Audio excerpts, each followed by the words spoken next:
আসসালামু আলাইকুম। বহরেন প্রবাসী মানামাতে শেখ আবদুল্লাহ রোডে একটা বিল্ডিংয়ে অনেক ভয়াবহ আগুন লেগেছে।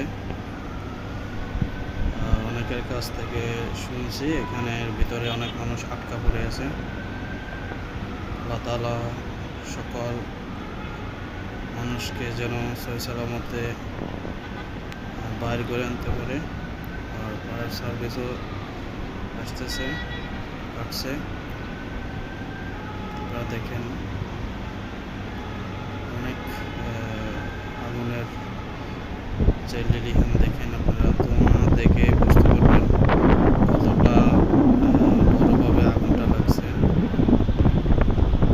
দেখেন পুরো আকাশে ধোঁয়াটা একদম দেখা যাচ্ছে স্পষ্টভাবে। আল্লাহ তাআলা যেন আমাদের বাংলাদেশি ভাইদেরকে হেফাজত করে।